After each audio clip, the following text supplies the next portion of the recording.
Vía Pública.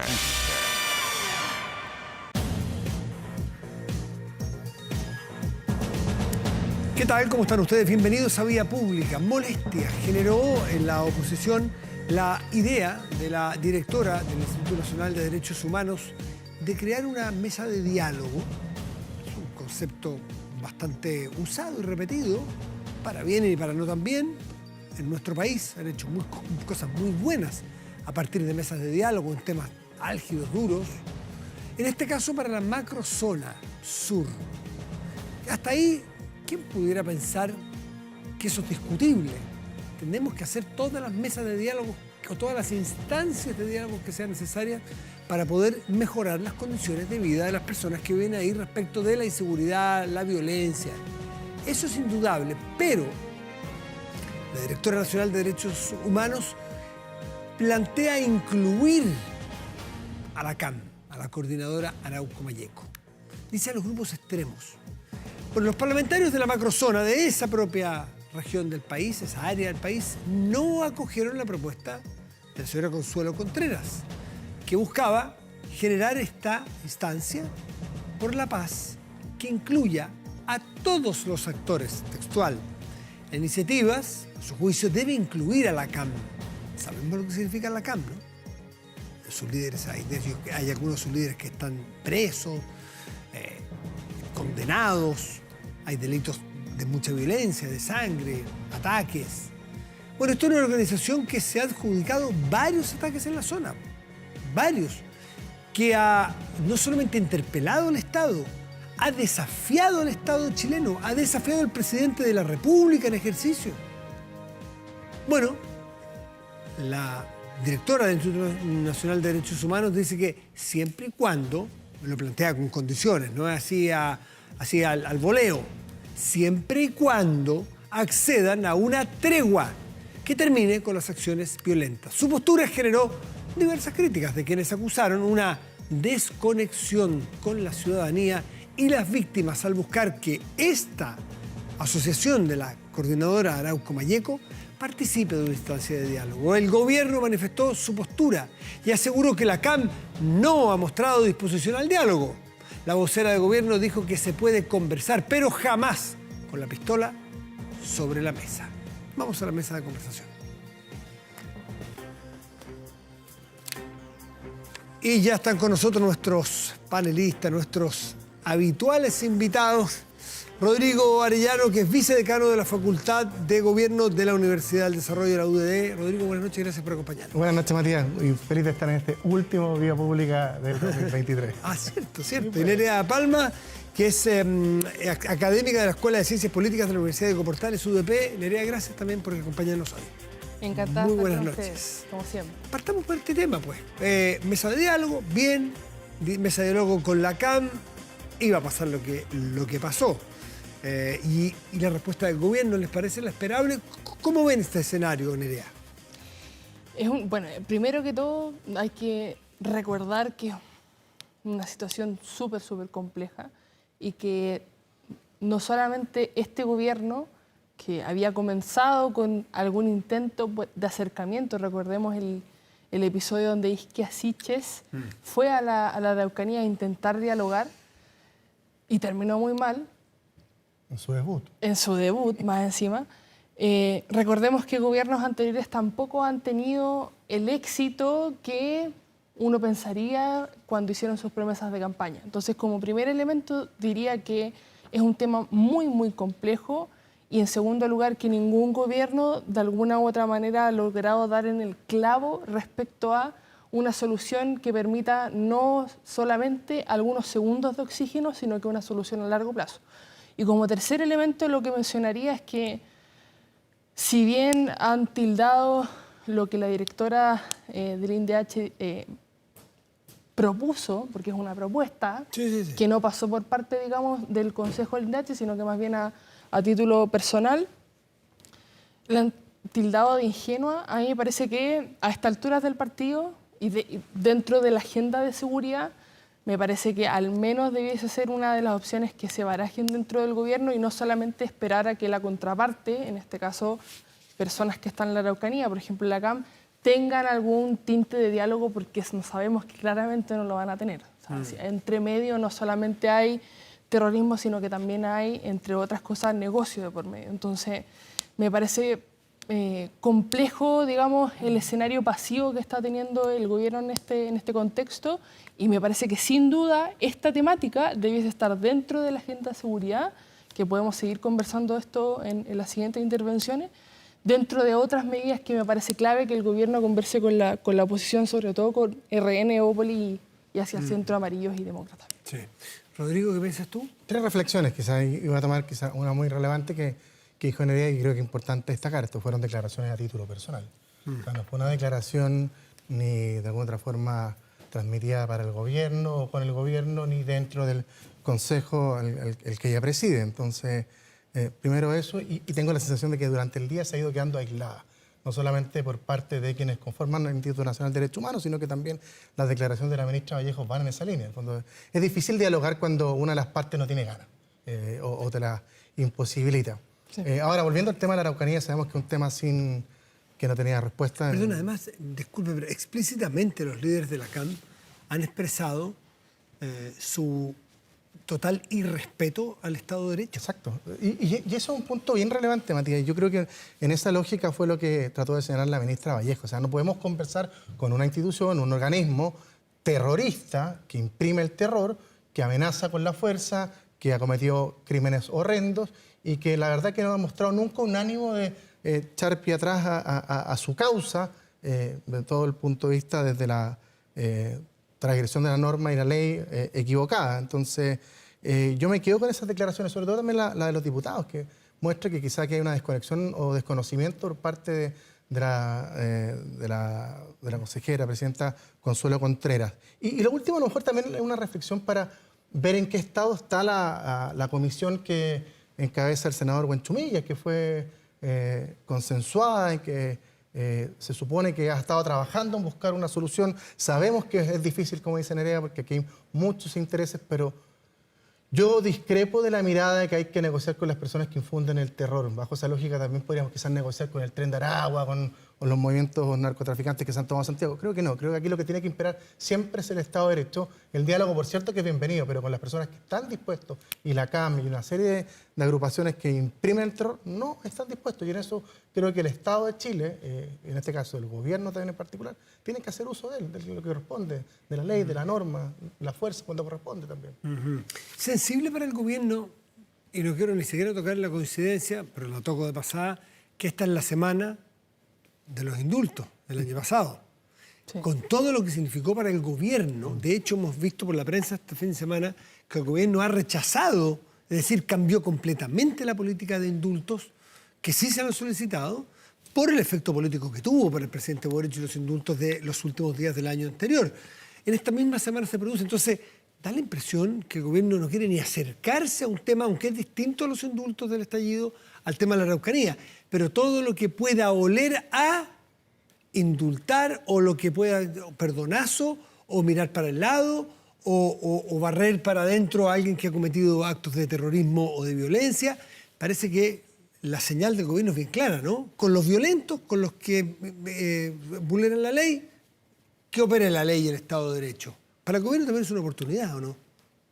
Sí, por lo menos en la temática de indultos me parece que el gobierno ha aprendido sus errores, que fue un error no solamente haberlo hecho, y podemos no necesariamente mencionar casos puntuales, pero en general podemos todos acordar que fue un error. No solo por el señor Castillo, sino por el momento que estaba la mesa de seguridad que la ministra Tobal la tenía casi armada y se desarmó. Exacto. Eso como primer elemento. Pero como segundo elemento, a mí lo que me parece más importante y más fundamental en este momento es que el gobierno priorice las temáticas que más les interesaría impulsar en estos 2 años que quedan de gobierno. Sabemos que número uno, dentro de las preocupaciones que más aquejan a la ciudadanía, es la seguridad, sin duda alguna. Hace rato. Dentro de ese grupo tiene que estar sin duda, por ejemplo, toda la situación de la, como le llaman, macrozona sur, o conflicto que hay en la Araucanía, pero me parece que en orden de prioridades debería por lo menos tratarse un acuerdo bastante transversal con la oposición, aprovechando que en general RN, por ejemplo, Renovación Nacional, se cree desmarcar de la posición de republicanos respecto a ser intransigente con las propuestas que tiene el gobierno o algún tipo de solución intermedia o algún tipo de acuerdo que se va a llevar con el gobierno. Entonces, en ese sentido, me parece que el gobierno ahora tiene una ventana de oportunidad, no estoy diciendo para llegar a un acuerdo absolutamente transversal en cada una de las temáticas que quiera priorizar el gobierno, pero por lo menos en seguridad y por lo menos en pensiones, que pareciera ser el segundo tema que han priorizado, sí hay una ventana de oportunidad para poder hacerlo. Entonces, independientemente de que hoy día estemos hablando de la Araucanía y que mañana estemos hablando de narcotráfico y que pasado mañana estemos hablando de hechos delictuales puntuales, como por ejemplo el asesinato de nuevamente un niño por una bala loca, me parece a mí que la prioridad del gobierno debe ser sin duda alguna seguridad y llegar a acuerdo con la oposición para que eso sea fructífero en el tiempo. Rodrigo, entremos a ese tema que Nerea plantea. Hoy día vimos que la oposición, parte de la oposición más del centro, aprovechando las circunstancias, porque la política es siempre, no solo las mayorías son circunstanciales, sino que las minorías son circunstanciales porque es dinámico, fundamentalmente. La derecha tradicional, le vamos a llamar, que desde la derecha dura le llamaban la derechita cobarde, aunque te duela, tú eres militante UDI, pero así les decían, estoy narrando algo de la realidad, que en algún momento se les vio ser más bien obediente a la gran mayoría republicana. Y la derrota del otro día del Partido Republicano y su propuesta hace que la derecha tradicional, UDI, RN, Evópoli, se saquen un poco, salgan un paso adelante y le digan al gobierno, tenemos posibilidades de negociar, nosotros somos distintos a ellos. ¿Tú ves esa posibilidad? ¿Tú la sientes? ¿Lo conversas con tus compañeros, militantes o qué sé yo? Bueno, lo primero, déjame tomar un punto que yo creo que es muy importante y recordarlo. Yo creo que tiene consecuencias posteriores que son bien relevantes, que los indultos del año pasado produjeron no solamente una caída de la mesa de seguridad que presidía la ministra Toá y con eso todas las consecuencias que se había avanzado en temas de lucha antidelincuencia, sino que trae una consecuencia también política bien relevante, que se rompen confianzas. Se produce un quiebre entre ese espíritu que estábamos viendo de llegar a acuerdo en un tema que era tan sensible. La seguridad, sin duda, hoy es el tema más sensible para los chilenos. Lo dijo la ministra Vallejo hoy en día. Chile está viviendo una crisis de seguridad, con esas palabras. Y por eso creo que es tan relevante, porque a partir de esa fecha, la relación gobierno-oposición ha tenido ciertos, en el fondo, costos adicionales. En el fondo, se perdió una confianza en trabajar en temas en común. Y eso ha tenido complicaciones no solamente en el tema de seguridad, pese a que había un avance relevante este año. Casi el 70% de las normas que se habían comprometido en abril de este año han sido aprobadas, que hay algunas que tienen complejidades ideológicas detrás también, pero hay otros temas también incorporados como el tema ISAPRE y el tema de pensiones, que tienen miradas ideológicas y diferencias, por cierto, entre la oposición y el oficialismo y no han logrado puerto. Yo tengo la sensación, Matías, de que en el tema de pensiones el gobierno aún no entiende dos cosas. Independiente del triunfo de la en contra de la semana, hace 2 semanas atrás, que hoy en día la gran mayoría de la ciudadanía reclama el derecho legítimo que tienen ellos de que las nuevas puntos que se adicionen sean en beneficio directo, por 2 razones. Uno, porque además lo palparon. En los retiros de pensiones que promovió el propio gobierno, dio la sensación del derecho de propiedad que tiene sobre sus ahorros durante la época de trabajo. Y lo segundo, también que creo que es bien relevante, es que finalizando el gobierno del presidente Piñera, cambiaron las condiciones y se incorporó la pensión garantizada universal, la PGU, que vino a modificar un poco las diferencias de aquellas personas que tenían muy bajas cotizaciones. Y esos 2 elementos, creo que la percepción ciudadana y la incorporación de una nueva política pública todavía no la asimila el gobierno y la ministra del Trabajo, Janet Jara, y sigue imponiendo un modelo como que si no existieran estas 2 lógicas. No sé si por su ideología o porque quiere de alguna forma dinamitar el sistema de pensiones. Pero hay voluntad de negociar. Puede ser que a la derecha tradicional o a la oposición no le gustó el proyecto, no un proyecto nuevo en rigor, son indicaciones al proyecto.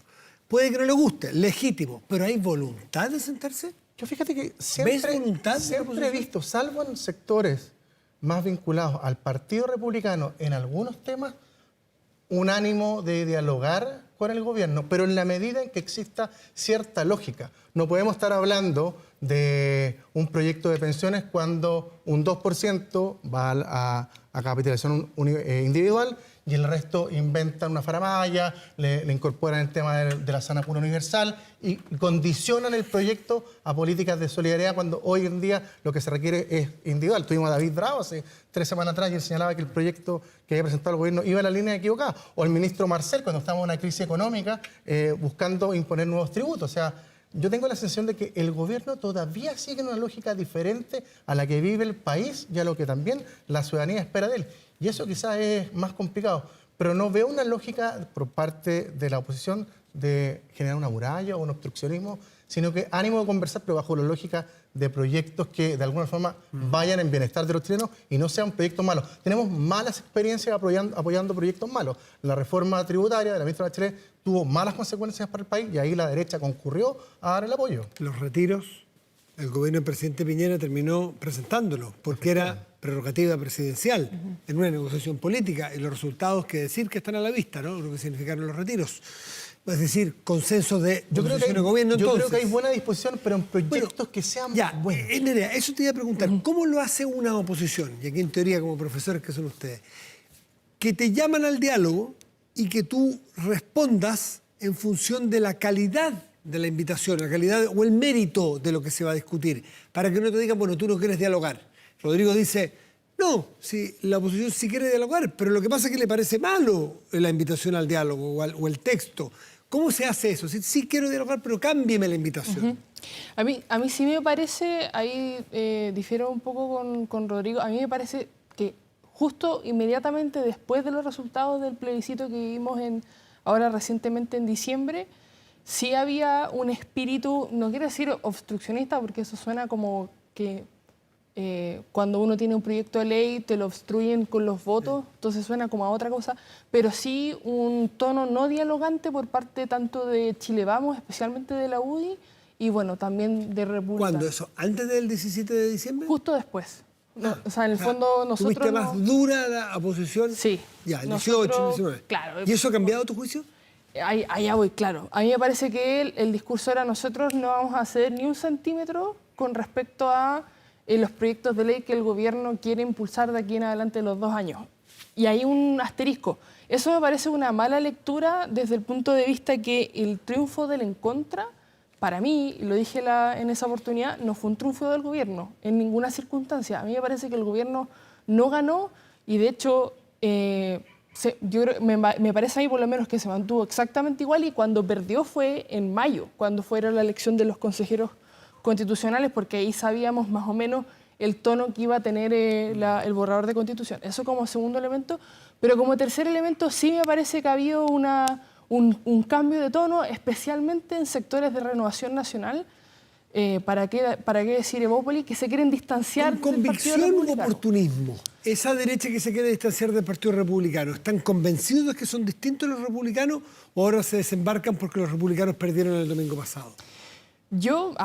Mi apreciación personal de lo que veo yo es, por supuesto, que las diferencias ideológicas existen.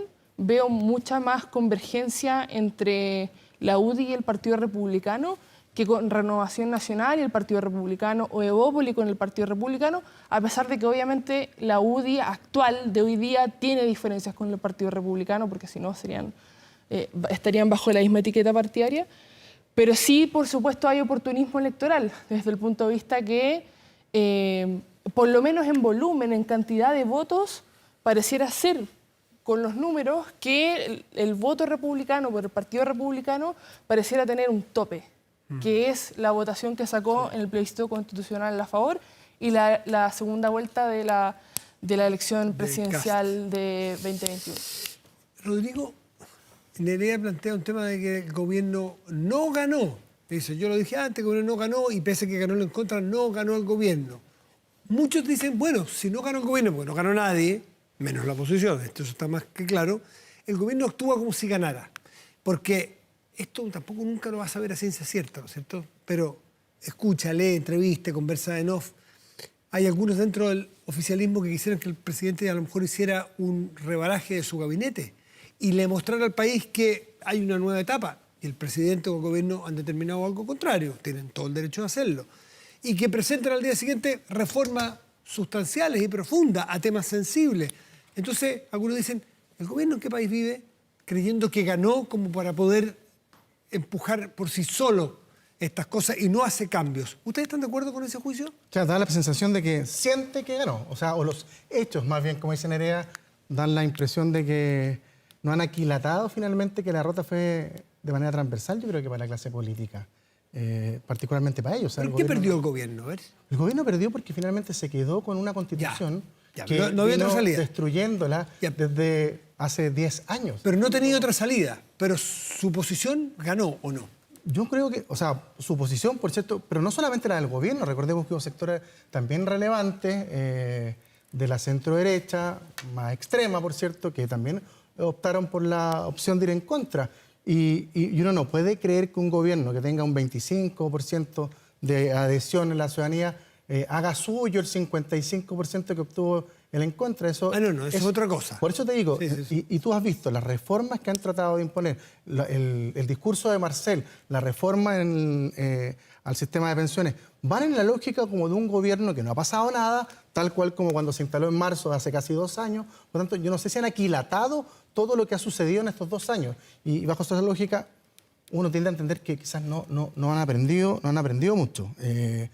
Y con respecto al tema de la oposición, y para ser bien justo, fíjate que las grandes reformas que ha tenido este gobierno han contado con el apoyo de la oposición. Y en el tema de delincuencia, yo me atrevería a decir que gran parte de los proyectos de ley aprobados han sido porque la oposición los ha apoyado. Y si no han avanzado más es porque sus partidarios no han querido. Recordemos además la semana pasada el conflicto que hubo con la ministra Aguilera con el tema de adelantar este IPC de la salud para poder de alguna forma paliar la crisis. Contó con el apoyo de la oposición y no de sus partidarios. Entonces, a veces uno tiende a tildar de una posición obstructiva, que no da pie a adelante los proyectos de ley, pero aquí el gran problema de este gobierno es que, bueno, no ha podido aquilatar también su diálogo con la oposición, que yo insisto, se mantiene quebrado desde el tema de los indultos, pero también tiene un problema muy relevante con sus partidarios y sus parlamentarios. Y eso no lo han podido saldar en 2 años, y eso quizás también atenta contra los intereses del gobierno en seguir avanzando. Ahí está quizás el mayor problema. Lo último, Nerea, que no te lo pregunté a ti, ¿tú ves que el gobierno está estableciendo una estrategia de demostrarse no perdedor, ganador o empatador? Pero no perdedor porque no perdió la semana pasada. Se quedó con un texto que no le gusta, pero no perdió. ¿Es como una estrategia o tú sientes que le falta conexión con la realidad al demostrarse ganador? Sí, o sea, como muchos lo critican. A mí me parece que el triunfo del en contra fue a pesar del gobierno, porque dentro de las cosas que el gobierno votaba, no el gobierno porque no votan los gobiernos y el presidente no dijo nada, nadie dijo nada, pero a nadie le cabe ninguna duda que todos los miembros del gabinete votaron en contra. Exacto. No soy adivino, creo no equivocarme más bien. Sí. Y el presidente creo que también votó en contra. Sí, por supuesto. Yo también. Entonces, ¿por qué perdió? No, yo no creo que perdió en esta oportunidad, yo creo que se mantuvo constante, o sea, si lo pudiéramos poner en esa perspectiva, se mantuvo exactamente igual en términos de lo que había antes del plebiscito y lo que hubo después. Yo creo que perdió en mayo, ahí fue cuando perdió realmente. Ay, sí, porque a sus candidatos les fue mal. Pero yo creo que muchas declaraciones del gobierno, lo que pasó justo la semana previa al plebiscito, yo creo que pudo haber jugado un poco en contra, a la oposición en contra, más que personas del gobierno hayan dicho o hayan firmado en ese documento que en el fondo estaban por el en contra y eso haya aumentado el voto por el, valga la redundancia nuevamente, en contra. Entonces, a eso me refiero con que me parece que la opción en contra ganó a pesar del gobierno. Me parece que fue más un peso del gobierno que un factor... ¿Tú ves también una actitud del gobierno negacionista respecto de la nueva realidad y actuando como si nada hubiese pasado? No, yo creo que no. Yo lo que sí creo es que se intenta impulsar una especie de segundo tiempo en donde se vuelvan a retomar las prioridades del gobierno, pero ahí la clave no está solamente en el gobierno, sino que en la capacidad que tiene el gobierno para entablar diálogo, y aquí estoy hablando solamente porque no tienen los votos en el Congreso para poder implementar los cambios que prometieron desde el comienzo del gobierno, y las prioridades que el gobierno quiera poner de aquí los 2 años que le quedan. Nerea Palma, Rodrigo Arellano, de la UDP, de la UDD, muchas gracias como siempre por acompañarnos y que tengan un muy feliz año porque no nos volveremos a ver hasta el 2024. Muchas gracias. Estén muy bien Muchas gracias. a ambos. Nos vemos la siguiente. Como estamos ya a 26 de diciembre, es interesante hacer al menos el ejercicio de proyectar el 2024, iba a decir 2024, y proyectarlo no en base a la adivinanza, a tratar de tirar unas piedras, que es legítimo que le gusta hacer, sacar las cartas, o sencillamente especular. Lo que hace Ipsos, o lo que ha hecho Ipsos, es a partir de encuestas a personas, y son números relativamente grandes, importantes, ver las expectativas que tienen las personas respecto del próximo año. Es decir, se adelanta con perspectivas, no con adivinanzas, al próximo año. Entonces es interesante también compararlo, cómo vieron el año pasado que iba a ser qué fue pasando durante el año con las perspectivas, qué ha pasado en otros, cómo nos podremos comparar con otros países, porque Ipsos está en 80 países, entonces hay una posibilidad de comparar.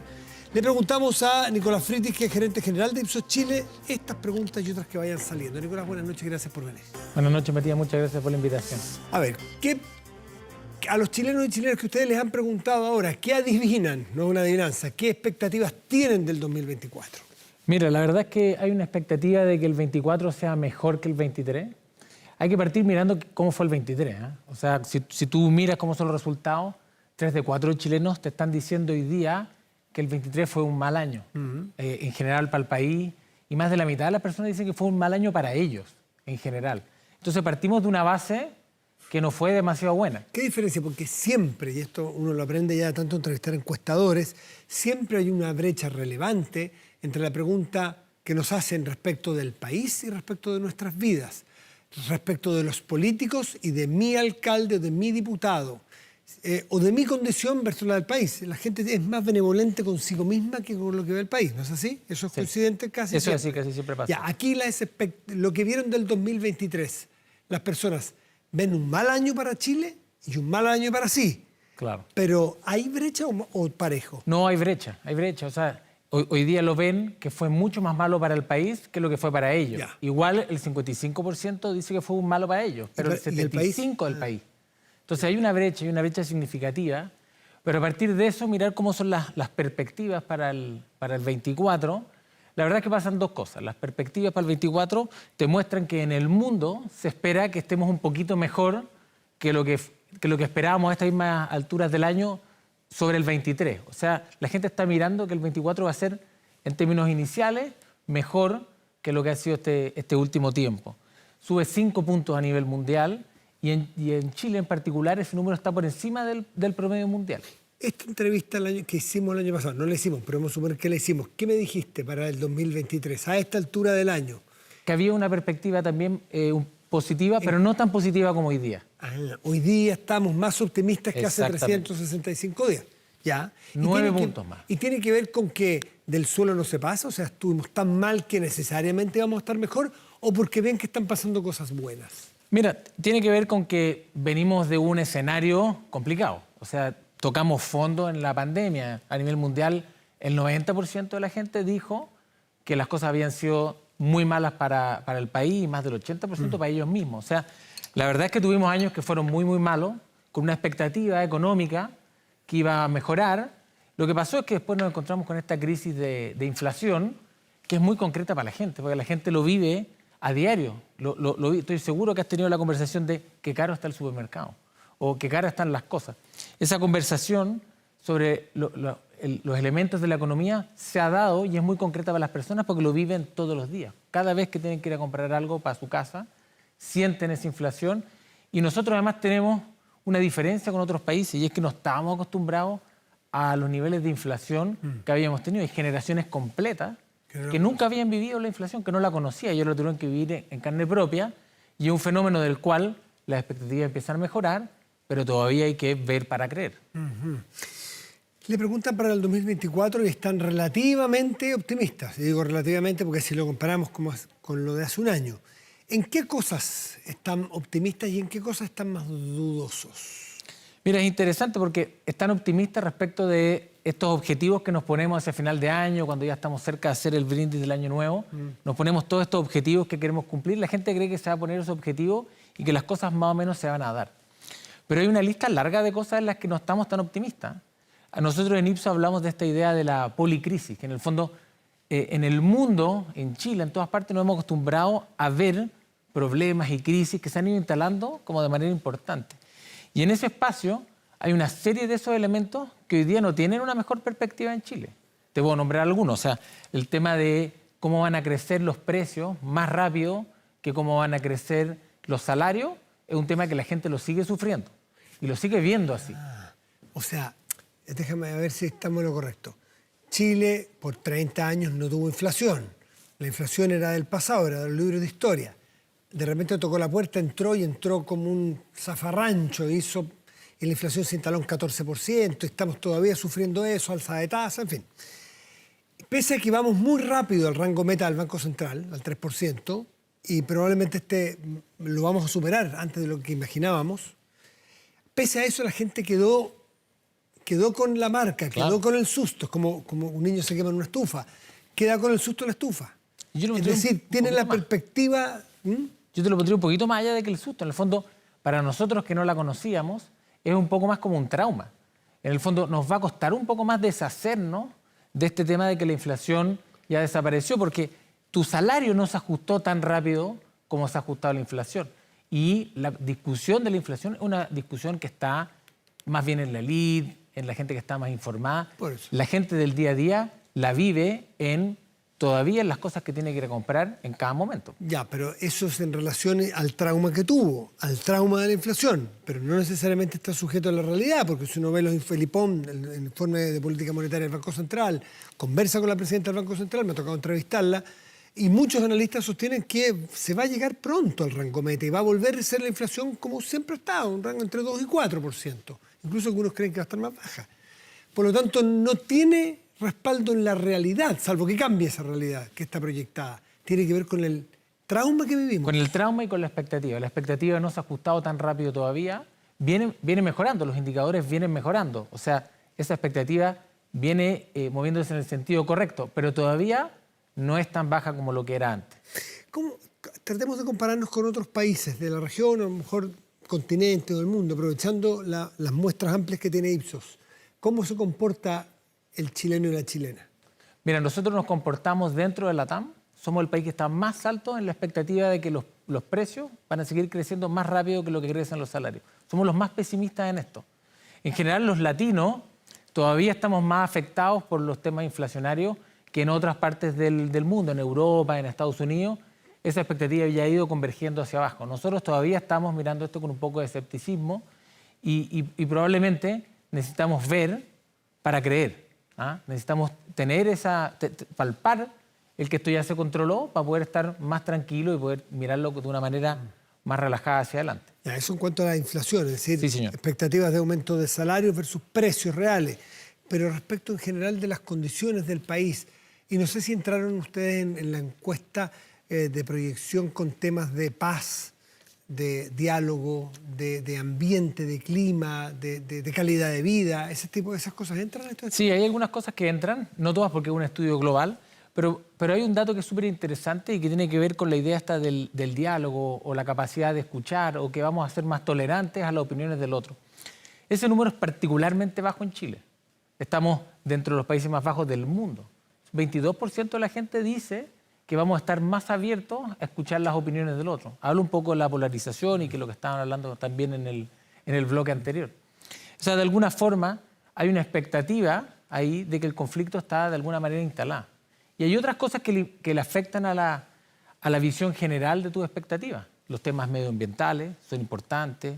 En Chile hoy día probablemente estamos mucho más susceptibles a las catástrofes naturales y a los temas relacionados con el medio ambiente que lo que están en otros países del mundo. Hay una expectativa mucho más alta en Chile ¿Expectativas a lo malo o a lo bueno? A lo malo. O sea, ¿somos más sensibles a eso? Mucho más Y sencillo. eso no habla de un país con niveles de más información, de mayor instrucción, que lee más, que compara más, que se instruye, valga la redundancia, que se instruye más y que por eso está más sensible.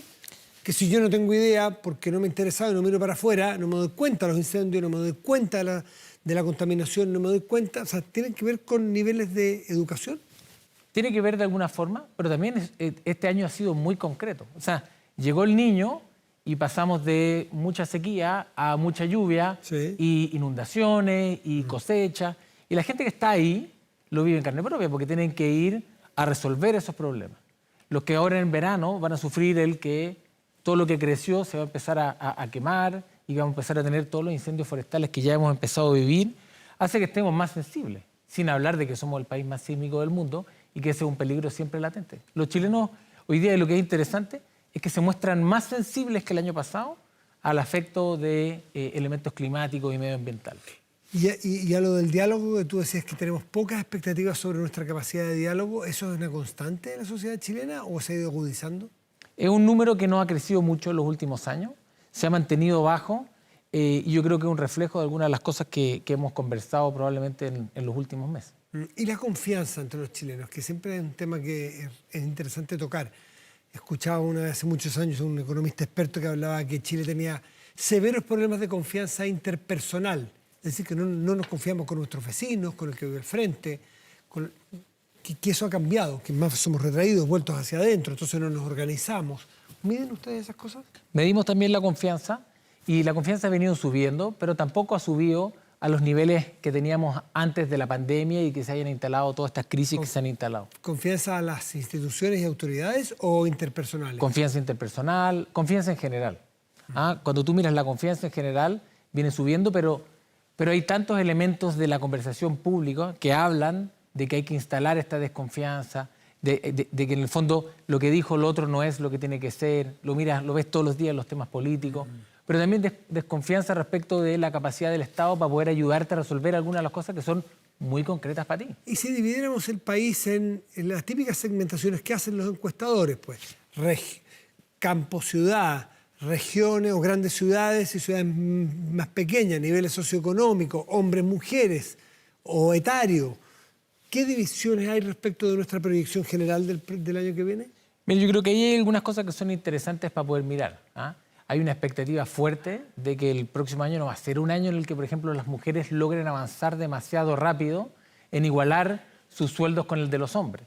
Esa es una expectativa que está instalada súper fuerte en las mujeres, pero también está instalada fuerte en los hombres. Entonces, esos temas respecto de lo que es la visión de este optimismo hacen que uno lo pare un poco hacia abajo. Hay un tema que está instaladísimo en todas partes donde uno lo mire, que es el tema de la crisis de la inmigración. 71% de las personas piensa que la inmigración va a seguir siendo un tema súper importante y muy complicado respecto de lo que está pasando en Chile y también en el mundo. Estamos por encima del mundo en ese número. Nicolás Freites, gerente general de Ipsos Chile. Muchas gracias por acompañarnos. Este estudio está en ipsoschile.cl, si alguien quiere verlo. Ipsos.com y en ipsos.cl también lo pueden encontrar. Muchas gracias, Nicolás. Buenas Gracias, noches. Matías. Hacemos una pausa y volvemos. Espérenos.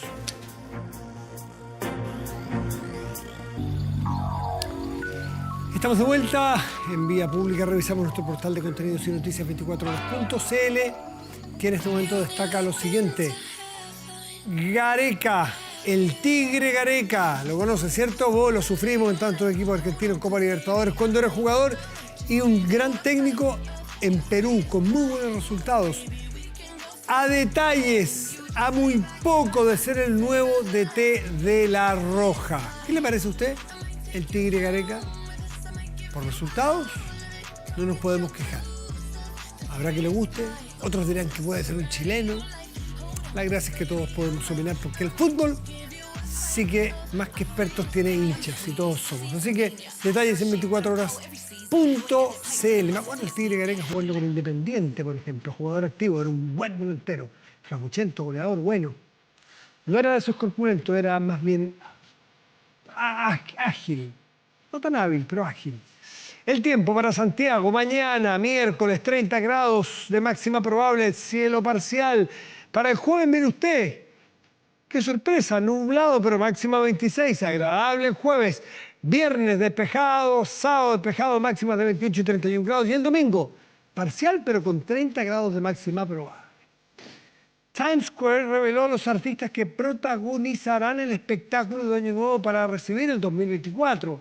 Esta cuenta regresiva se acerca para ver la celebración de Nochevieja, como le llaman en España. Bueno, vamos acomodándonos al lenguaje. En todo caso, esa noche, la del Año Nuevo que le llamamos nosotros, es la más vista en Estados Unidos. Y ya están los nombres de quienes serán los encargados del show. Megan Thee Stallion, Jelly Roll, Sabrina Carpenter y Tila subirán al escenario en Times Square para acompañar a los miles de asistentes con su música. La fiesta es transmitida por el canal ABC y será presentada por Ryan Seacrest. Además del espectáculo musical, la festividad contará con la caída de la bola cuando de justo la medianoche. Toda una fiesta, todo un espectáculo que generan tremenda atención. Nosotros tenemos nuestros fuegos artificiales en tantas partes, partiendo por Valparaíso, que tienen lo suyo, ¿no? Muy buenas noches. Te doy más bien. Gracias por venir. Chao.